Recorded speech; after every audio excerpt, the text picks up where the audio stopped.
우리의 영혼과 또 육신이 평안함을 누리시기를 주님의 이름으로 축복합니다. 오늘 우리가 읽었던 이 말씀을 주의 깊게 보면 이 말씀이 우리에게 요구하는 것이 하나 있습니다. 그것은 회개라는 겁니다. 40절 하반절을 보시면 이런 말씀을 하시는데요, 여호와께로 돌아가자는 말씀입니다. 또 41절은 이런 말씀을 하십니다.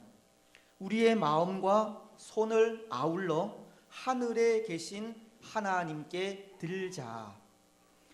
여기 여호와께로 돌아가자는 말은 하나님 앞에서 스스로의 행위를 돌아본다는 말로 회개를 의미하는 말이고, 마음과 손을 아울러 하나님께 들자라는 말은 하나님 앞에 온전한 순복을 의미하는 말로 이것 역시도 회개를 의미하는 말입니다.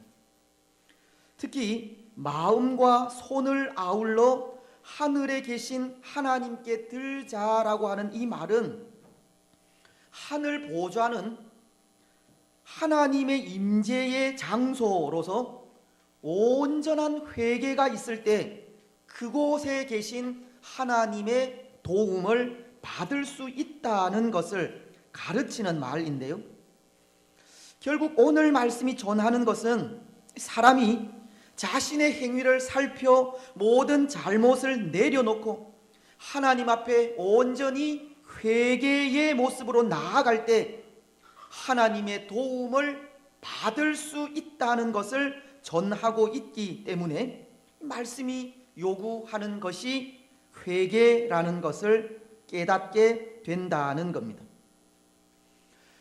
그런데 여러분, 저는 이 회개라는 것을 생각할 때 그런 생각이 듭니다.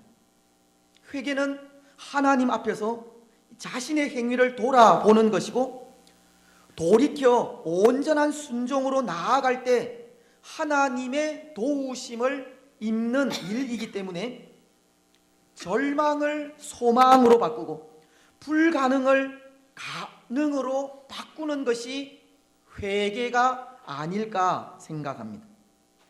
그래서 하나님 앞에서 누리게 되는 모든 새로움은 바로 이 회개로부터 시작한다는 생각을 하게 됩니다. 사실 우리 믿음의 삶을 볼 때에도 우리가 예수님을 믿고 믿음의 삶을 시작할 때 그때 우리는 회개라는 것을 통해 새로움을 입을 수 있었기 때문입니다. 이 말은 우리가 믿음을 가지게 되었을 때 우리는 하나님 앞에 죄인이라는 사실을 깨닫게 되었다는 뜻으로, 그때 우리는 우리의 죄를 위해 예수님이 필요하다는 사실을 알게 되었고, 예수님 앞에 우리의 죄를 내어놓고 회개하며 나아갔을 때 죄의 용서와 함께 성령을 선물로 받게 되었으며 하나님의 자녀가 되는 새로움을 누릴 수 있었다고 하는 말씀입니다. 우리 믿음의 삶에도 그 처음에는 회개가 있었다는 겁니다. 회개 이후에 새롭게 된 은혜를 입었다는 겁니다. 그래서 사도행전은 그 일에 대해 자세히 설명을 해주고 있는 것이, 사도행전 2장을 보면 마가의 다락방에서 기도하던 사도들이 예수님께서 약속하신 성령을 받아 이 성령의 충만함을 입게 되는 장면을 통해서입니다.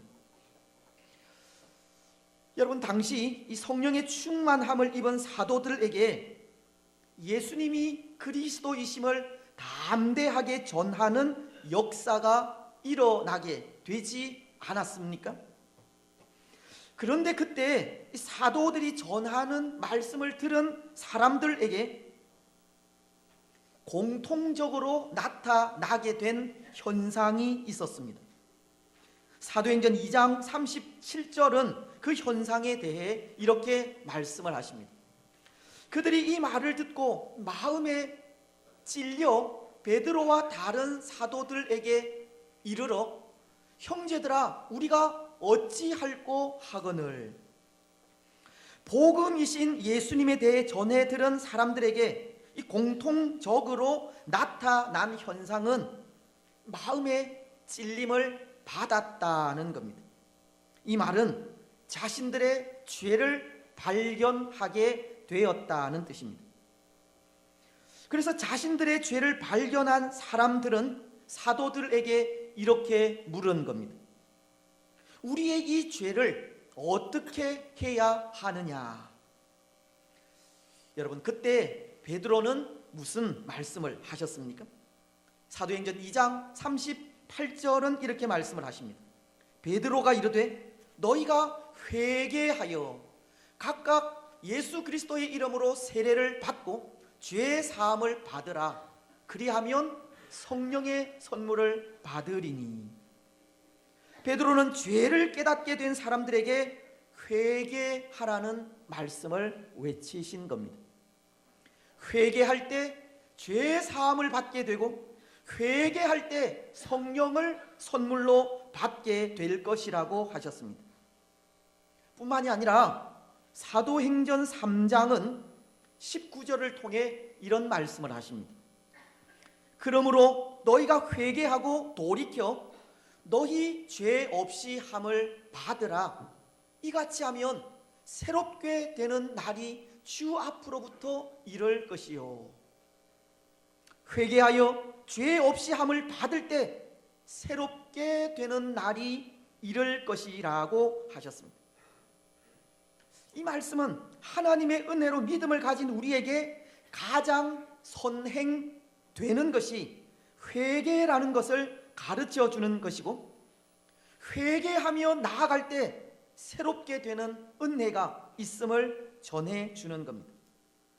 그래서 회개가 있을 때 회개한 심령 속에 임하는 하나님의 은혜로 절망이 소망으로 바뀌고 죽음이 생명으로 바뀌는 새로운 역사가 일어나게 되는 겁니다. 하나님 앞에서 누리게 되는 새로운 역사는 회개로부터 시작한다는 겁니다. 오늘 예레미야도 그런 것 같습니다. 예레미야는 본문을 통해 회개를 요구하고 있고, 그렇게 회개를 요구한 것이, 이 회개는 절망을 소망으로 바꿀 수 있는 것이기 때문입니다. 죽음을 생명으로 바꿀 수 있는 것이 회개로부터 시작되기 때문에 그는 절망 중에 있는 조국 유다에게 소망과 생명을 가져다주는 회개를 요구하고 있었던 겁니다.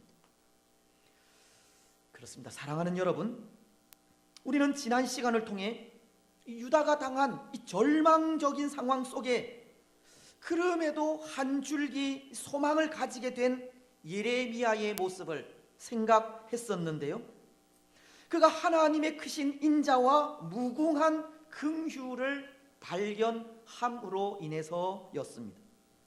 지난주일 우리가 생각한 22절과 23절은 이렇게 말씀하시지 않습니까?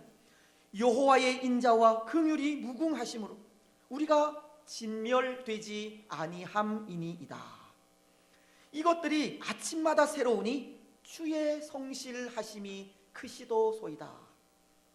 예레미야는 하나님을 묵상하는 중에 여호와 하나님의 인자하심과 긍휼을 발견하게 되었고, 그것을 발견하게 되었을 때 절망 중에서도 소망을 가지게 된 것입니다.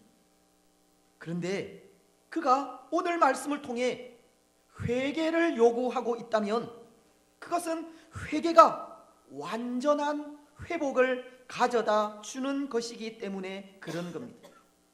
지금 예레미야는 주의 인자와 긍휼로 가지게 된 소망에 회개를 통한 완전한 회복을 꿈꾸고 있다는 겁니다.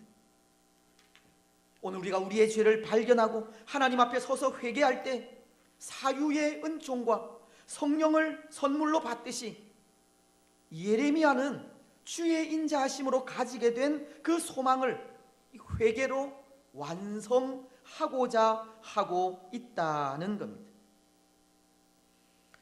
그렇습니다. 그래서 오늘 우리는 이 말씀을 통해 이 회개에 대해서 생각을 하고자 하는데요. 소망을 완전한 회복으로 이끄는 회개라는 것을 생각하고자 합니다. 먼저 40절은 이렇게 말씀을 하십니다. 40절 말씀을 우리가 함께 읽겠습니다. 시작. 우리가 스스로 우리의 행위들을 조사하고 여호와께로 돌아가자. 이 말씀은 진정한 회개가 무엇인지를 가르쳐 주는 말씀이 아닌가 하는데요. 흔히 우리는 회개라고 하면 하나님의 뜻을 거스른 우리의 잘못을 내어놓고 용서를 빌면 되는 것이라 생각할 때가 많은 것 같습니다. 하지만 그것은 온전한 회개가 아닙니다. 온전한 회개, 진정한 회개라는 것은 하나님 앞에 잘못을 내어놓고 용서를 비는 것과 아울러 다시는 그 죄로 돌아가지 않는 것을 말합니다.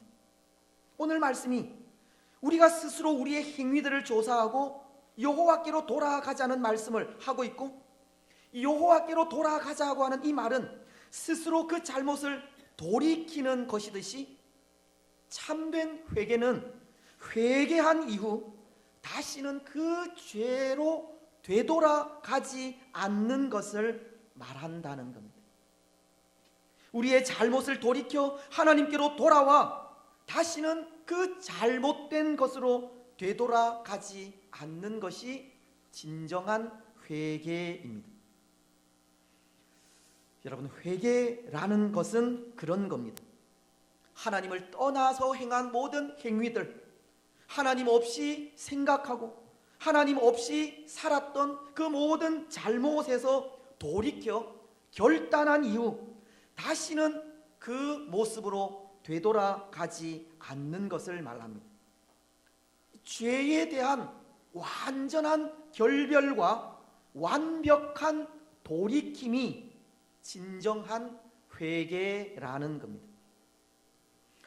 그래서 저는 이 회개라는 것이 그 돌이킴을 통해 처음의 상태로 창조함을 받았을 때의 그 처음 모습으로 되돌아가는 것이 아닐까 생각하기도 합니다.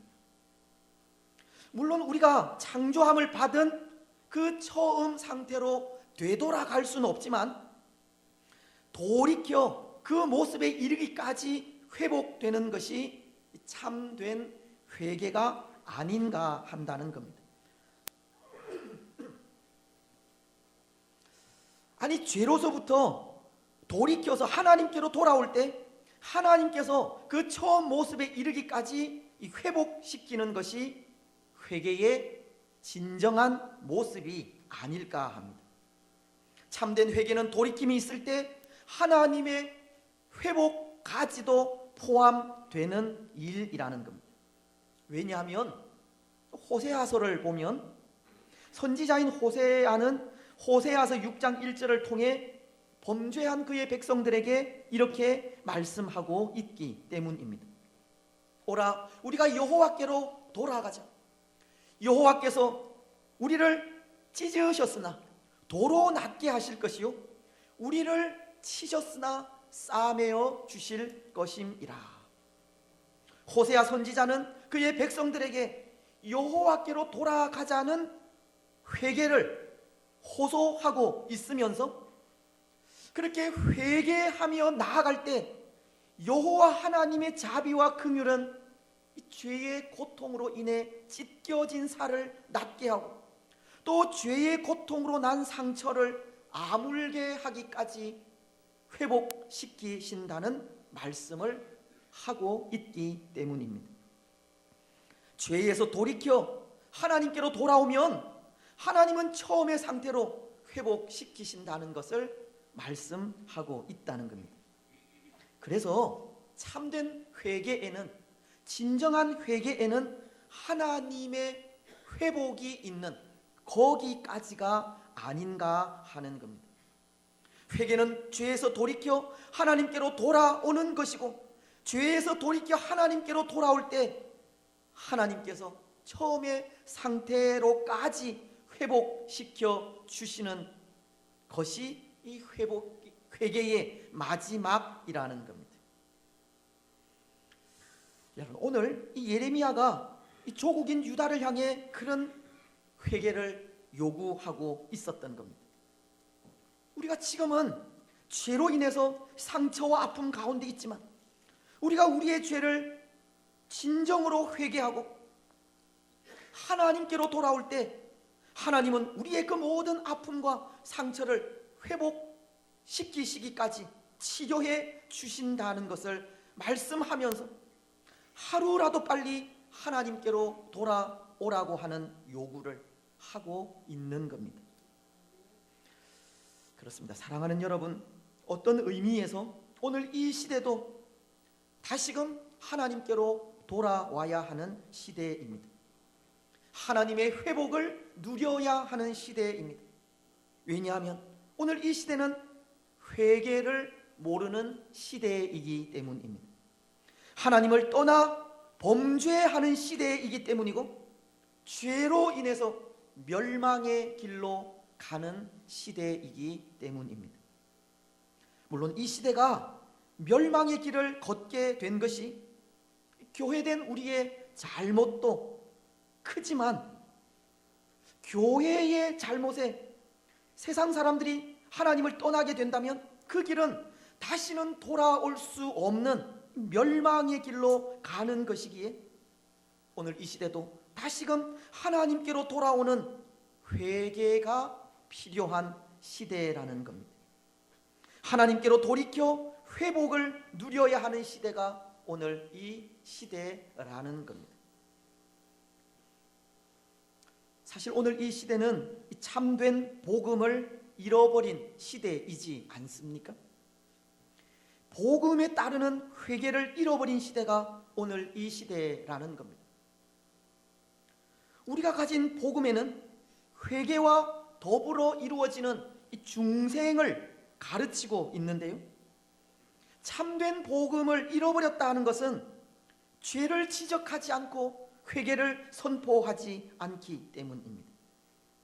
회개에 따르는 중생과 영생을 전하지 않기 때문입니다. 마틴 로이드 존스 목사님은 수년 동안 자신을 그리스도인으로 착각했던 적이 있다고 하는데요, 그는 오랫동안 교회에 출석을 하고 정기적으로 예배를 드렸지만 회개와 이 중생에 대한 설교를 한 번도 들어본 적이 없었고, 그래서 회개하지 않았기 때문이라고 했습니다. 설교자들은 예배에 참석한 모든 사람들이 다 그리스도인이라고 하는 가정하에 교훈적인 설교만 하더라는 겁니다. 그런데 그가 나중에 예수님을 만나 회개하고 중생을 경험하면서 회개를 전하는 복음이 진정한 복음임을 깨닫게 되었다고 했습니다. 그래서 그는 교회를 향해 이런 지적을 했습니다. 온전한 복음을 전하지 않는 것이 20세기 교회가 저지른 가장 중대한 잘못 가운데 하나이다. 오늘 이 시대는 온전한 복음을 전하지 않는 잘못을 범하고 있는 겁니다. 예수님을 바로 전하지 않고 회개를 선포하지 않습니다. 하나님을 떠나는 죄를 지적하지 않고 하나님께로 돌아오기를 요구하지 않습니다. 그저 예수님 때문에 평안하게 사는 일, 복 받는 일, 치유되는 일만 전합니다. 그래서 어쩌면 오늘 이 시대는 구원자이신 예수님을 알지도 못하는 시대가 되었고, 구원의 복음을 제대로 모르는 시대가 되었으며, 회개에 따르는 참된 구원의 기쁨이 없는 시대가 아닌가 합니다.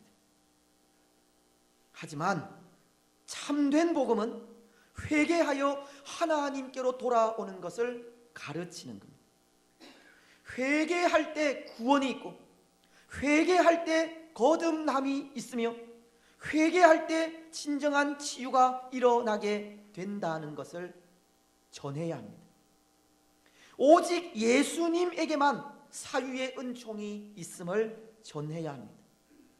죄를 내어놓고 회개하고 다시금 하나님께로 돌아올 때 구원의 기쁨과 소망과 영원한 생명이 있음을 전해야 하는 겁니다.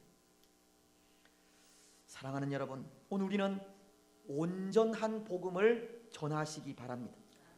십자가의 사랑과 회개와 거듭남이 있는 복음을 전하시기 바랍니다. 하나님을 떠나는 것은 멸망이라는 것을 가르치고 다시금 하나님께로 돌아오기를 전하시기를 바랍니다. 뿐만 아니라 오늘 우리도 지금 우리가 서 있는 자리가 어느 자리인지를 확인하셔서 혹 하나님을 떠나 있다면 다시금 하나님께로 돌아오시기 바랍니다. 그리고 다시는 죄의 자리로 되돌아가지 마시기 바랍니다. 그것이 참된 회개이기 때문입니다. 이제 또 하나, 오늘 말씀은 회개에 대해 말씀하시기를 그것은 마음과 손을 아울러 하나님께 드는 일이라고 하십니다. 41절은 이렇게 말씀하시기 때문입니다. 우리 이 말씀도 함께 읽겠습니다. 시작. 우리의 마음과 손을 아울러 하늘에 계신 하나님께 들자. 아멘. 말씀은 우리에게 이 마음과 손을 아울러 하나님께 들라라고 하시는데요. 근데 여기 마음과 손을 드는 행위는 두 가지의 의미가 있습니다. 먼저 그 하나는 기도한다고 하는 의미입니다. 여러분, 이전 그 구약의 성도들은 기도할 때 종종 손을 들고 기도를 했지 않습니까? 모세도 아말렉과의 전투 속에 이 손을 든 적이 있는데요. 출애굽기 17장 11절은 이렇게 말씀하시기 때문입니다. 모세가 손을 들면 이스라엘이 이기고 손을 내리면 아말렉이 이기더니. 모세도 하나님께 손을 들었고 손을 드는 행위는 기도라는 겁니다. 모세는 아말렉과의 싸움에서 손을 들어 기도했고 손을 들며 나아갈 때 여호수아가 이끄는 여호와의 군대는 이 적들을 파고 승리하는 역사가 일어나게 됩니다. 하지만 기도하는 그 손이 내려올 때 이스라엘은 아말렉에게 밀려 후퇴하게 됩니다. 그래서 아론과 훌이 모세의 좌우편에서 기도하는 그 손이 내려오지 않도록 붙들기도 한 것입니다. 마음을 들고 손을 든다는 것은 하나님의 도우심을 바라며 나아가는 기도의 모습이라는 겁니다. 하지만 또 하나, 이 마음과 손을 드는 행위는 하나님 앞에 굴복한다고 하는 의미도 있습니다. 완전한 복종, 온전한 순종을 의미한다는 겁니다. 물론 기도할 때에도 손을 드는 행위가 하나님 앞에 굴복하고 나는 아무것도 할 수 없기에 전적으로 하나님의 도우심만을 의뢰한다고 하는 그런 의미가 있기도 하지만 하나님 앞에 완전한 굴복, 온전한 순종의 의미가 마음을 들고 손을 드는 행위라는 겁니다. 그런데 여러분, 오늘 말씀이 회개라는 것을 그렇게 마음과 손을 드는 행위라고 한다면 거기에는 어떤 의미가 포함되어 있겠습니까? 앞선 이 두 가지의 뜻이 다 포함이 되어 있는 겁니다. 하나님께 모든 것을 맡기고 기도한다고 하는 의미와 하나님 앞에 완전한 굴복과 온전한 순종의 모습으로 나아가겠다는 의미가 다 포함이 되었다는 겁니다. 그래서 하나님 앞에 완전히 굴복하고 온전히 순종하며 지금 이 순간부터 하나님 앞에 나는 없이 모든 것을 하나님께 맡깁니다 라고 하는 뜻이 회개의 또 다른 의미이기도 합니다. 회개는 잘못된 것에서 돌이켜 하나님께로 돌아와 다시는 죄의 길로 나아가지 않는 것은 물론이거니와 다시 돌아온 하나님 앞에 완전한 굴복과 온전한 순종으로 나아가는 것을 말한다는 겁니다. 그렇습니다. 회개는 또한 그런 것입니다. 다시 돌아온 하나님 앞에 완전한 굴복과 온전한 순종으로 나아가는 겁니다. 여러분, 그렇다면 오늘 우리는 어떻습니까?